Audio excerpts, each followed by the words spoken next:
Good morning, everyone. Good evening, good afternoon, wherever you are, and welcome to this week's Weekly Energy Boost. My name is Elisheva, and I am blessed to be joined again by our guest from last week, who is now our guest for this week, Batya Solomon. Welcome again, Batya. Thank you. Pleasure It's lovely to be here, to have always. you. Excited for another juicy episode of the Weekly Energy Boost. Every week on the Weekly Energy Boost, we talk about the 7-day spiritual weather forecast according to the wisdom of Kabbalah. So we talk about the potential opportunities or potential pitfalls and translate those teachings into lessons and tools and wisdom you can use any day of your life, any week of the year. And we're focusing this week on the title of the episode is The Gift of You. And we're really focusing this week on the layers of us, right? We have this external layer that we present to the world that can often be deceiving.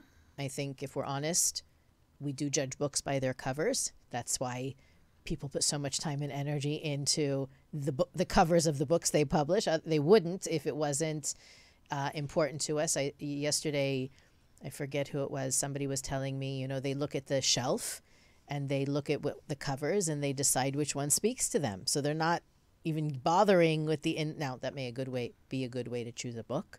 It's probably not a good way to choose a partner, or whether in relationship, in love, in business, in any sort of connection. But really, we also want to talk about the impression or how we can be authentically ourselves and not be deluded by the external, both what we project and what we receive from others. Because as we spoke about last week, I think the illusion or the trap of the physical reality is a big one. It's really easy to fall to.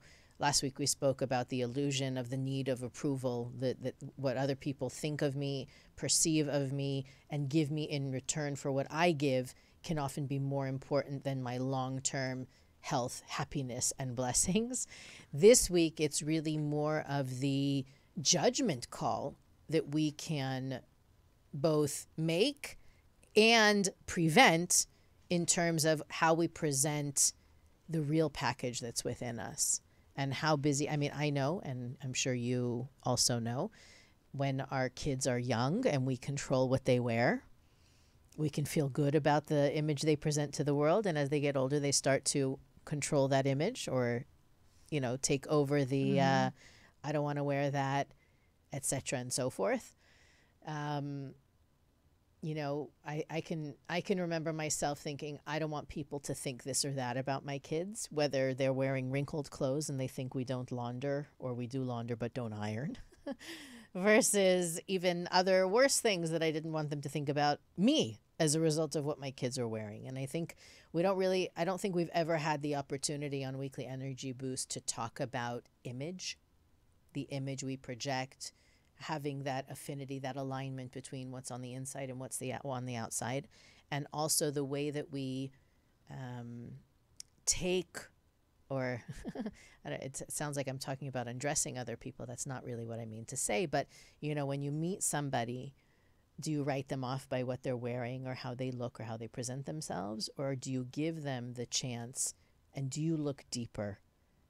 Because this week, I think we're going to be given more opportunities to judge, and having the opportunity to judge means the pass is not when you judge. The pass is when you resist the opportunity to judge and you allow whatever it is to unfold. Oh, let's be honest. We all judge. Well, so that's what I'm saying.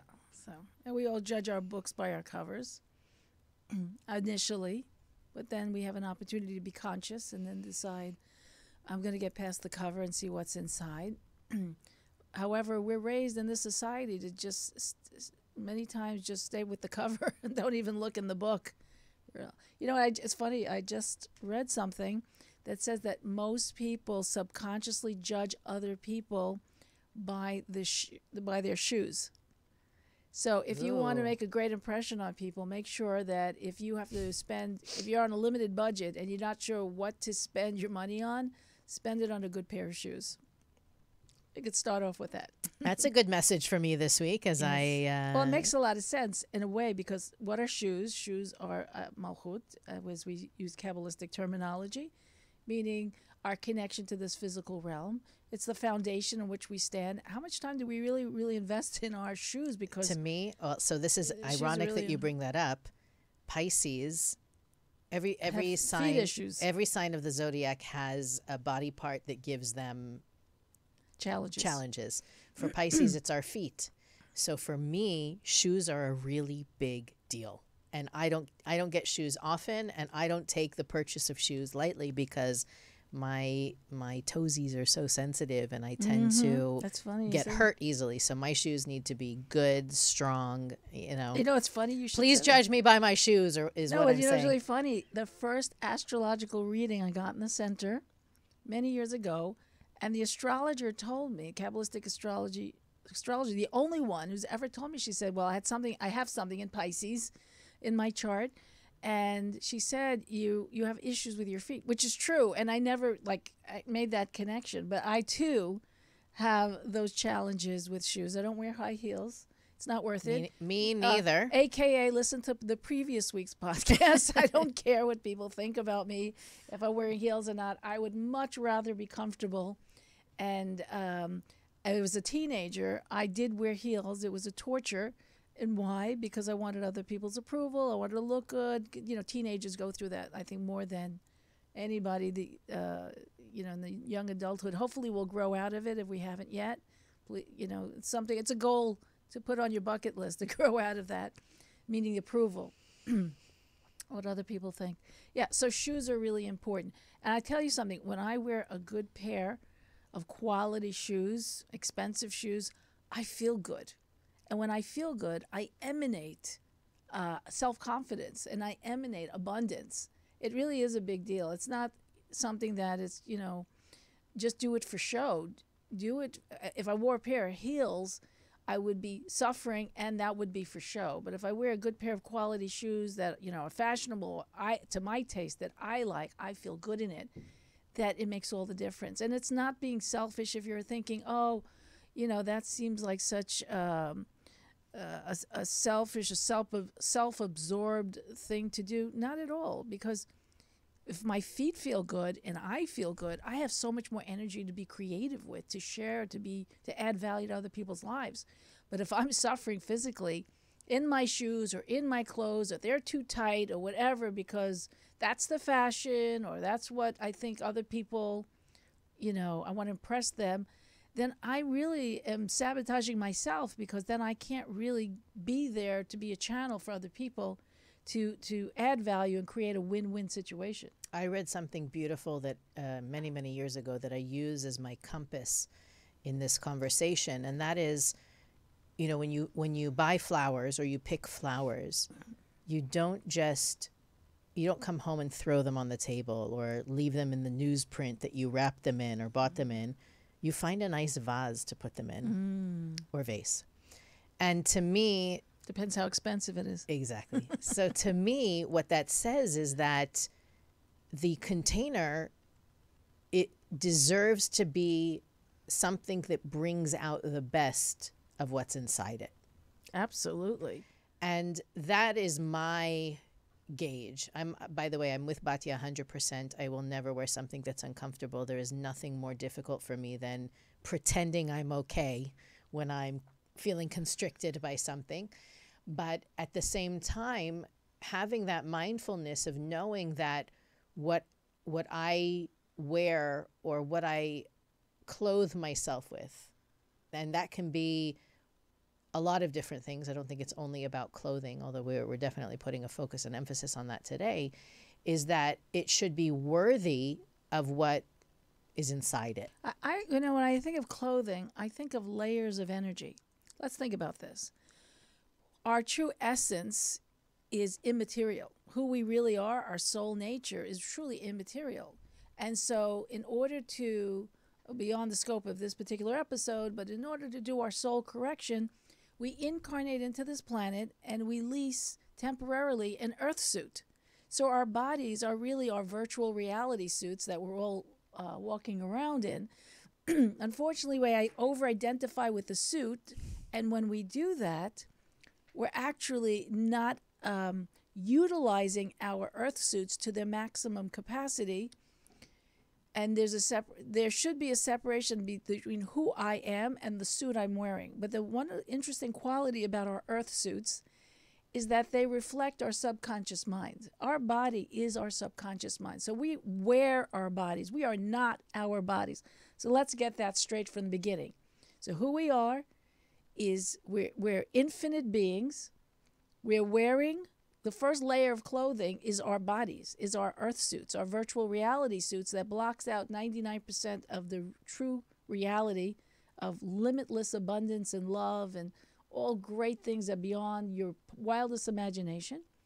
Now we're in these earth suits that, as we're trapped in the illusion of the five senses, it's reflected in our earth suits. Then in order to go outside, we conceal our earth suits and we put on another layer of energy called clothing in order to reveal ourselves to the outside world. I think beyond that, we have energy that we wear. Right. The clothing are layers of energy. We are wrapped in layers of energy, is my point.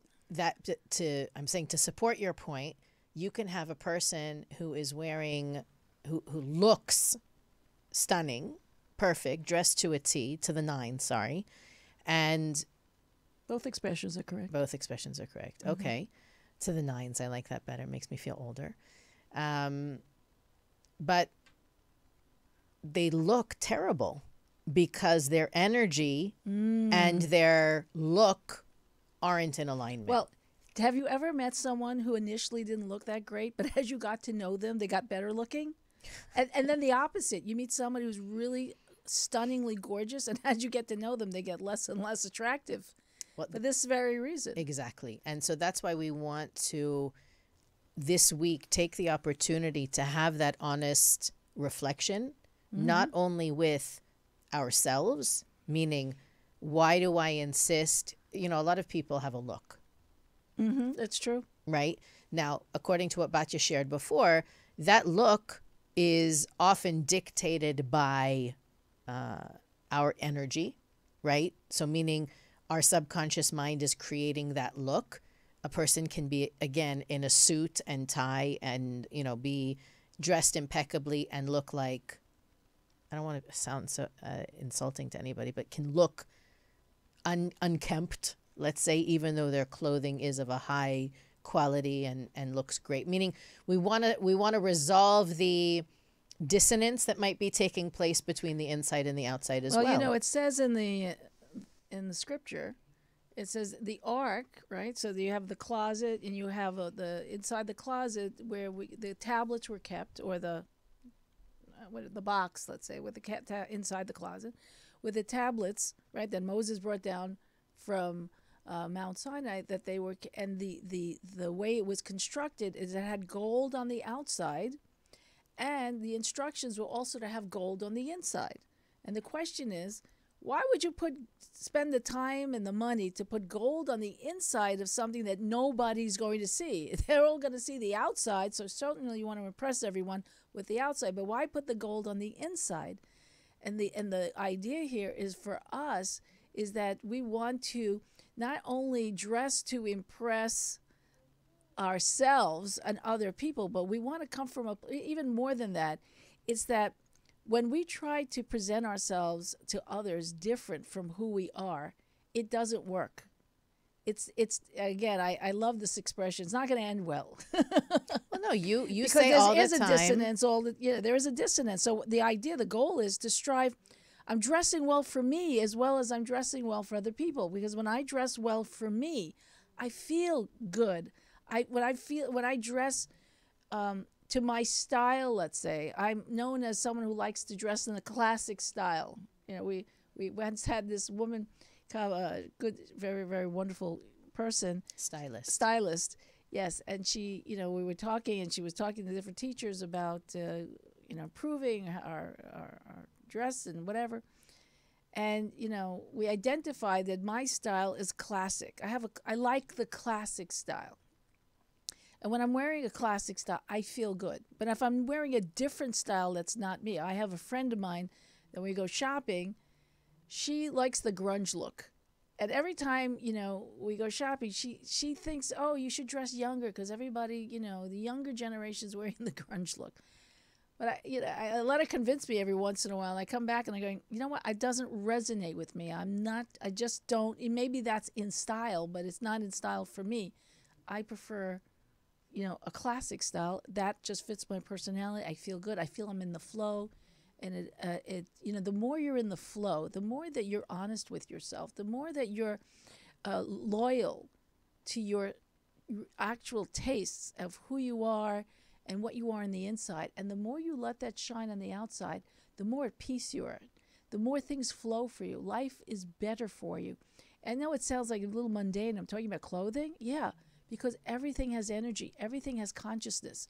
So when we are lying to ourselves, or for whatever reason we discount ourselves and do what we think other people want us to do, or dress the way other people want us to dress, every time we do that, we're actually,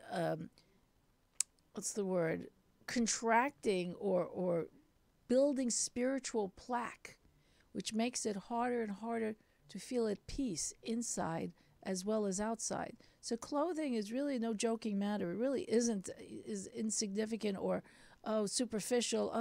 No, really have to think about, what you wear and how does it make you feel. Forget about what the styles are. How does it make you feel? Because however it's going to make you feel is how you're going to emanate that energy. And we're energy beings, and we really feel other people's energy. And that's communicated through our clothing. It's also, Batya brings up an important point, and she often says, energy doesn't lie. Yes, one of my favorite sayings. Energy doesn't lie. So what does that mean? It's almost like seeing a kid in a costume, right? What do we love about seeing little kids wearing the police officer costume, right? They're not here to enforce any laws. It's just the cutest thing, right? Mm-hmm. You just can't help yourself. We do that also. We also put on costumes that we can't back up with our energy. And I think there's a dissonance. There's a dissonance. And again, while it might sound like we're talking about clothing, clothing is just an example of what we use, another tool we use to show up in life. But it can be our hairstyle. It can be how we take care of our skin. That, to me, that whole conversation that Kabbalah brings up about taking care of ourselves physically is, I think, there's a lot of buzzwords now, people talking about self-care, self-care, self-care.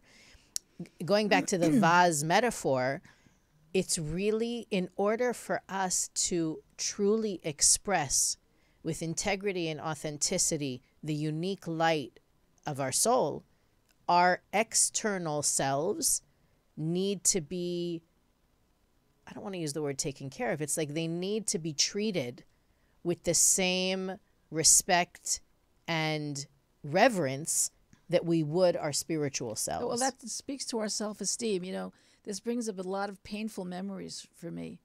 As a teenager, I remember dressing in such an, I don't want to say indecent, but I sacrificed my self-esteem to wear things that I didn't feel comfortable with. And it breaks my heart truly when I see young people today.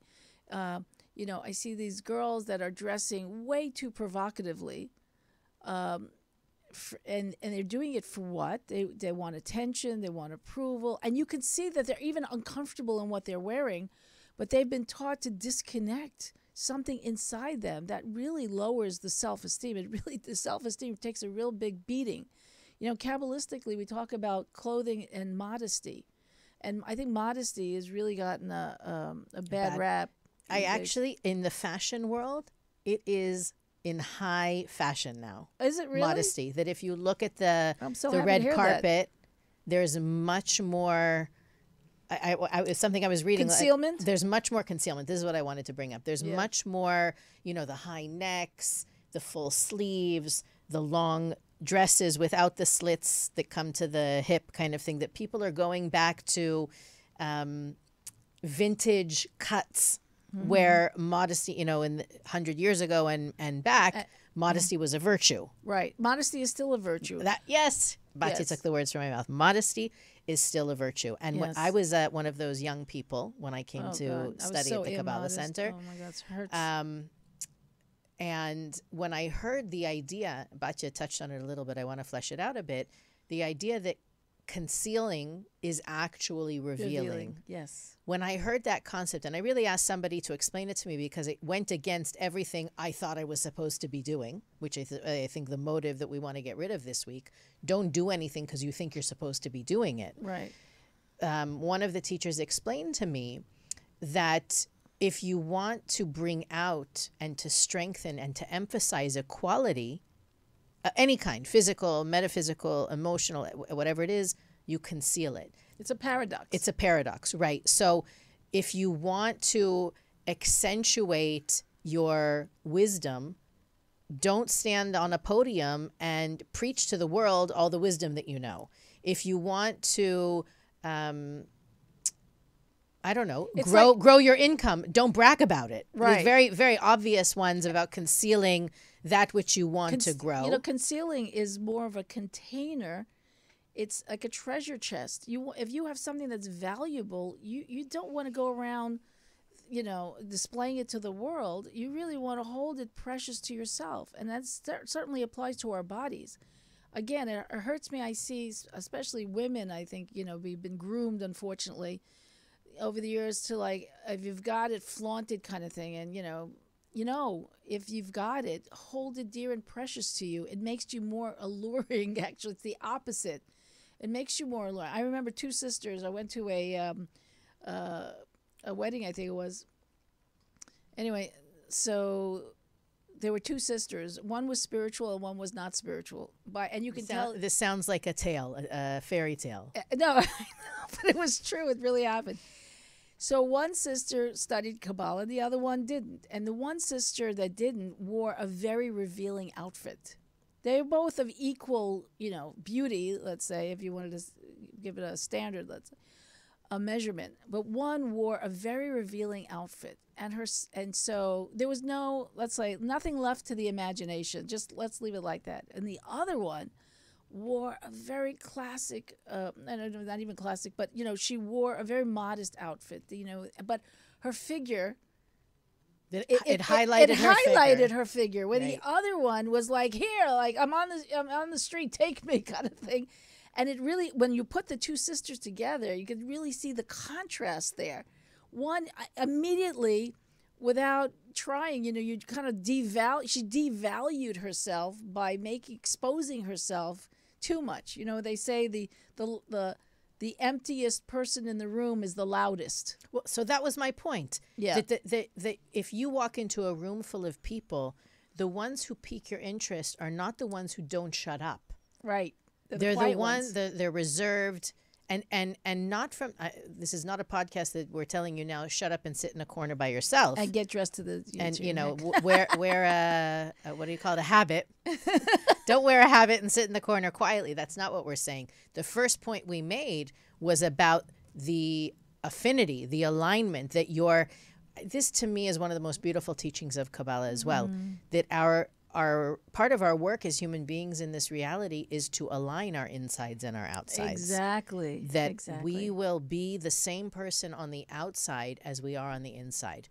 So the question then arises, what about my external appearance can I shift to be more in alignment with what's within me?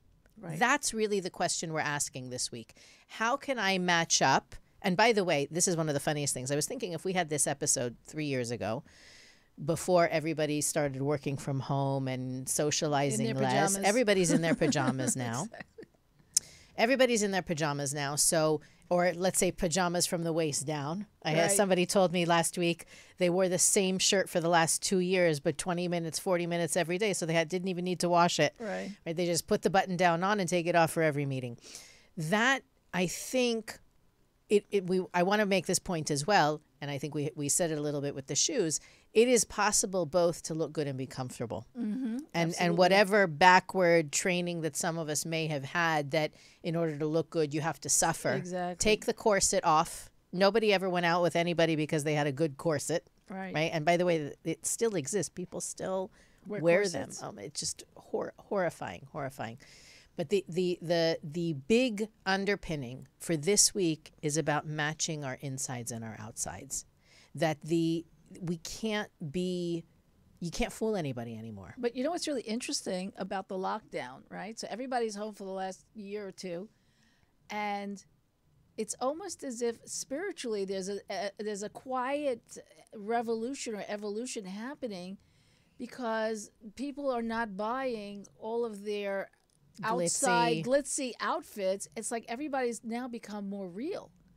You know, I definitely am more comfortable in a t-shirt and sweatpants, you know, and sneakers than I would be if I had, you know, to in a suit, let's say. I never wear suits, but if I had to wear a suit, I mean, that would be, you know, that would be very constricting. And I myself, you know, now I'm like just wearing a lot of loose clothing because it feels so much better, the flow. And I think a lot of people are also on some level coming to that realization themselves. That they were pretending before. Yeah, a lot of the masks. Yes. Pardon. Yeah, that's a trigger word right there. But the outside, the covering, the masks of, you know, wearing all of these things for everyone else. And now everybody was like more like, you know, what was the point of that anyway? Right. Why bother? Why bother? Where did that get me? Exactly. I'm working from home. I'm spending less time traveling. I'm actually getting more productive, and I'm comfortable. You know, what was I doing before? No, well, what's the message for us, really? It's more about, I was going to say, there's the term walk your talk. Well, I think here it's wear your talk. Wow. Let's wear our talk, you know, so. Batya will be happy to receive all royalties from that tagline for whatever clothing company wants to take it from That's her. true. Wear your talk. I like that. Yes. Well, I think we also... I'm claiming the copyright. We also need to spend at least another Trademark. 2 minutes on the importance of shifting our energy. And I think that being at home also has given us the ability to stop pretending, or the permission to stop pretending. Clothing shifts your energy. I know that when I wear something that I love, it makes me happy. Right. And I have a practice, and I don't know if you do, but if you don't, I encourage you to begin doing this practice, going through your closet periodically and going through your clothing and reacquainting yourself with your clothing, because clothing contains energy. And I look at this and I said, does this spark joy in me? As you know, Marie Kondo and her life-changing magic of tidying up. I should get some royalties. Batya, we had a whole episode on that last year. If you want, you can go back and listen to how Batya made me squirm in my seat in that episode. I know. So that's I've been to your closet, and it really needs.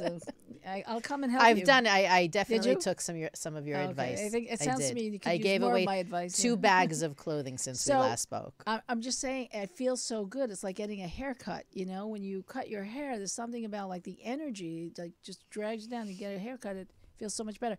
So I go through my closet periodically. I look at what's there, and I said, why is this in my... Oh, because my aunt gave it to me, and it's so expensive, and but you never use it. It's just sucking space. It's sucking your energy. It's working against you. It's not neutral. You need to know that. So our clothes can be sucking our energy, and we don't even realize it. When we wear clothes that we don't like, or it's sitting in our closet, and it's just taking up room, and it's collecting dust, get rid of it. Give it to someone who would be more in alignment with that energy. You're going to feel so much better. And then it creates the space for new energy to come in, new clothing to come in. I remember one, by the way, so I had a top that I had because someone gave it to me. It was very expensive, blah, blah, blah. I just didn't relate to it, right? And so I gave it to someone who, when I looked at the top, I go, you know what? That really feels to me like it's her. So I went to her out of nowhere, and I said, here's the top. It's new. Yeah, she was like, wow. That very same, later that day, I kid you not, I got a package from someone who sent me a new top that actually was really in alignment with, I was like, wow, that's amazing. Don't be afraid to give things away. Enjoy it. Do it with love and pleasure. Believe me, we haven't begun to tap our infinite abundance. And the way you do that is by letting go of that stuck energy. So if you're wearing clothes you don't like, if it's got holes in it, Well, now that's the fashion, the clothes with the holes in it. That's a different conversation. But if it's something that, let's say, torn, your underwear is like, like let it go. Let it go. Get new underwear. You're going to feel so much By the way, better. there is a Kabbalistic teaching on not wearing ruined clothes. Yes, ruined. Which is, again, ironic in today's fashion. Yeah, that's interesting. What's right. in. But if you have, I tell my kids. I don't agree with that fashion, by the way. The moment we have we always have an odd number of socks in my house because I always tell my kids, the moment you see a hole, put it in the trash. That's, it's done. And what's interesting, that the Kabbalists teach that there is light in everything, not only in animated beings like people and animals. Didn't I just say that there's energy in the clothing? Yes, but meaning it's almost as though it's alive. Yes, and absolutely. Talk to your clothes, by the way. So when you go shopping, don't just look at what looks good, what looks like it's going to fit, what looks like it's going to be flattering. Really pause for a moment and see what talks to you. See what calls out to you, because there is energy in the universe that is uniquely ours to elevate. Absolutely. And often that energy comes to us in clothing.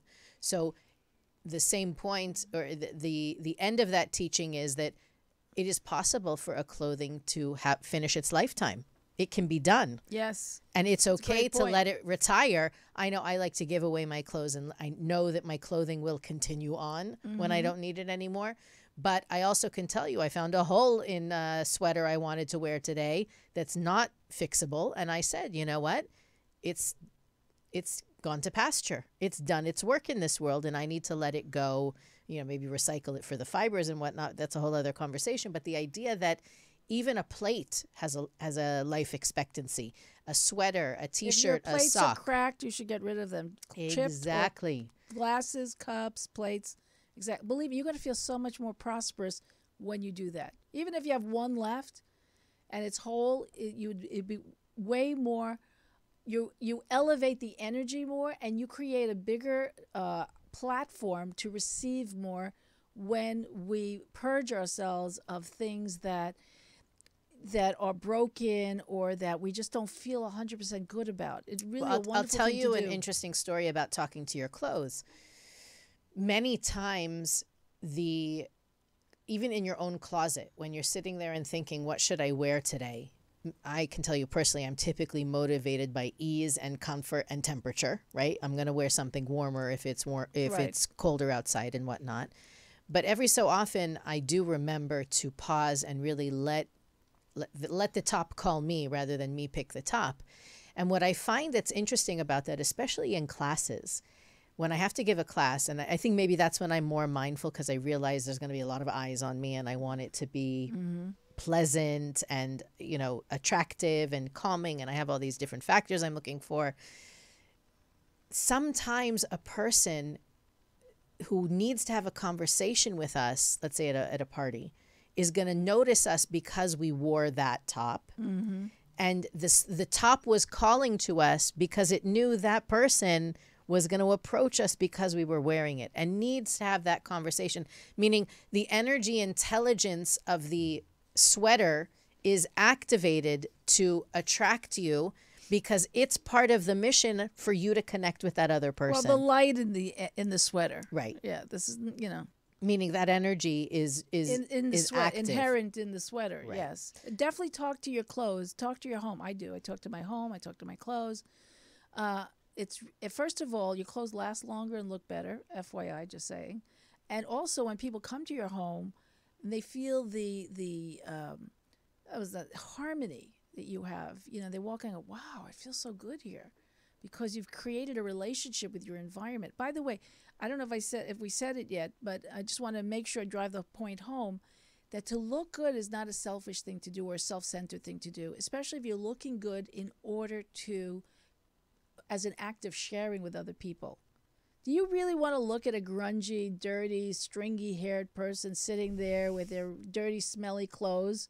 I mean, it's a burden to be with someone like that, So just to look at it as an act of sharing, just think of it, if you think of it as an act of sharing, it actually becomes a win-win situation for you. It's an act of consideration. deodorant, just say, you know, but Bati, you bring clean up clothes. you're bringing up something yes. really. It's not. I know that there are people out there who say, "I don't care how I look." I know. I'm saying that's a very selfish way to live. It's forget even selfish. It is selfish, but before you get to owning that part of it, it's really important to take a good and hard look at how you feel about yourself. Exactly. And bringing back more, you know, I've had times in my life where I said, I don't care how I look. I'm lucky I just get out of the house in the morning. Those were very low periods in my life where I didn't feel good about myself, and I couldn't hide it from my external presentation even. So that to me is a red flag. If you feel like you don't care about how you look, it's time to start investing more in you. And also, on the other side of that, if you're a person that you want to build self-esteem, you know you could use a little more self-esteem, start with clothes. Simply clean them. I'm not saying go out and spend millions of dollars or thousands of dollars on clothing. Take the clothing you have and invest your energy in them. Clean them, iron them, take care of them, take care of your things. This actually builds your self-esteem. You'll feel really good about yourself, and then life just gets better from there as well. For sure. And for the percentage of you that have a uniform, this is something we got a question a long time ago about this from a listener. Sometimes your job requires you to wear a uniform. I know my kids, they've gone to schools where they have to wear a uniform. And for me as a parent, that's such a pleasure because you don't have to deal with the drama of getting dressed in the morning. But there is a bit of identity, I think, that is concealed when someone else tells you what you have to wear. It may feel inauthentic. It may feel contradictory. You know, this is not who I am. This is not a reflection of who I am. If that's your situation, first of all, well, I don't want to get too deep because there's many different reasons why you might be in a uniform. But there are, I can tell you from working with my kids, there are definitely ways to shine through the uniform. That you don't, the uniform doesn't define you. And in the time that you have to wear it for work or whatever it is, there are ways for you to, you know, whether it's through how you wear your hair, to the accessories you use, to your socks. Or just invest energy in your uniform. How would you do that? You invest energy, it's a win-win situation. Just remember that. Whatever you invest your energy will always come back to you. If people invest their energy in being a victim or with resentment and anger, it's only going to come back to them. So what's the point? Invest your energy in a good way. Press your uniform. Look good. Well, you know what's funny? It out. You'll feel, if you embellish on it if you can. If you're not, I think people who wear uniforms and their uniforms are crisp and clean, and you know, there's a positive energy to it actually. Well, what you said, the word embellish. My family, we met somebody, and I can't even remember in what capacity, that they had a name tag on their uniform, right? And their name tag was they made the effort to make that name tag uniquely them. And I know it's something small, but I can tell you that when I wear a piece of jewelry that I love, or when I have a new hair, when I find my own twist to something, when I add my own energy to something, it feels really good. And it can be just as simple as giving a little embellishment to, even, by the way, anything. I mean, why do people put bumper stickers on their cars? And right. That's a uniform too. I'm just saying, this is a conversation where we're really talking about packaging in a way. Yeah. And whatever packaging you use, you need to wear, you have to wear. There is definitely a way for you to imbue it with you. Especially your internal energy, more importantly. Exactly. Yeah. And how much not only you will benefit from doing that, but everyone around you will. So this is really the week to strengthen our awareness, to bring ourselves into alignment, and to really rethink. We focused almost entirely on ourselves and our own costume, so to speak. Use this understanding when you take in other people as well. I have to add something. Last time I was here, we talked about approval. Now, going back to the costume of the body, you know, I've seen people, I know, you know, people who spend a lot of time in the gym, who starve themselves, who are like overly invested in their physical clothes, or the clothing of their bodies, but it's not coming from a healthy place. It's not coming from a balanced place. It's coming from a place of stress or fear that people won't love me if I don't look good, if I gain 10 pounds, et cetera, and so forth. So we're not talking about that. I just want to make sure that we're on the same page. If you're exercising and eating well, do it because it's good for you and not because, as the benefit, of course, is that you look good. But that won't last. If you're doing it for an external reason of how you're going to look to other people, it's only going to be a very negative, stressful, and an experience that's going to fail. It's going to be temporary. As I've seen so many people go on diets. They're going on diets for what reason? To impress, to other people, to fit in, or whatever. No, the real work is the internal work. The work is in loving ourselves. When we love ourselves and we want to take care of ourselves, and we do take care of ourselves, then it will be reflected in the clothing of our bodies and everything else. So it's really important. That is a very spiritual endeavor to do it because, first of all, our earth suits are on loan. We have to give them back. So if you ever leased a car and it's all banged up, guess what? You got to pay for it.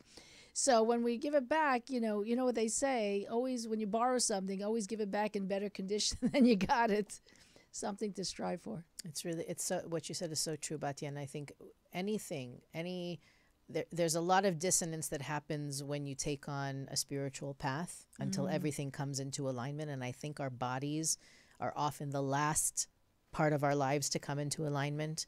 We bring spirituality to our food, we bring spirituality to our relationships, we bring spirituality to the music we listen to and the content we consume, what we read, and then suddenly we realize, wait a second, if I'm gonna really get to my next level, whatever that means, I have to bring my physical self with me as I go along. Because it's our first layer of clothing.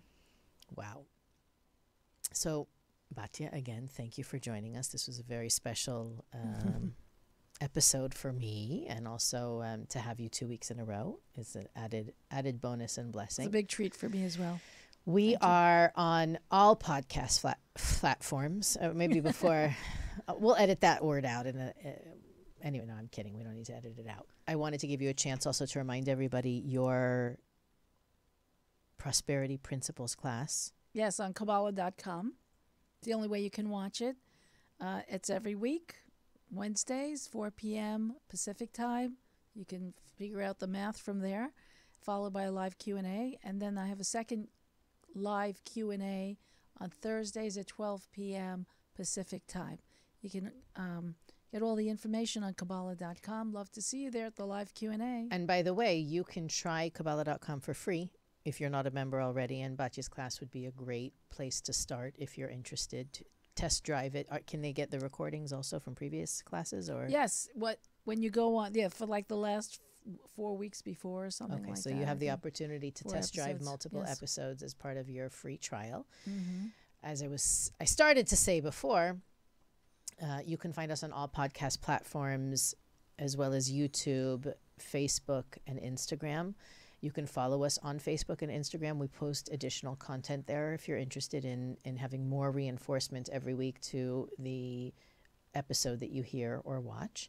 And if you have any questions, comments, suggestions, or even guests that you'd like to suggest, you can email us at energyboost@kabbalah.com.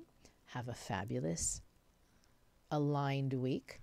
And I'll see you next time. And dress well. And dress for the job you want. Dress to success. Dress for the job you want this week. Thanks for listening and watching, and we'll see you next week on the Weekly Energy Boost.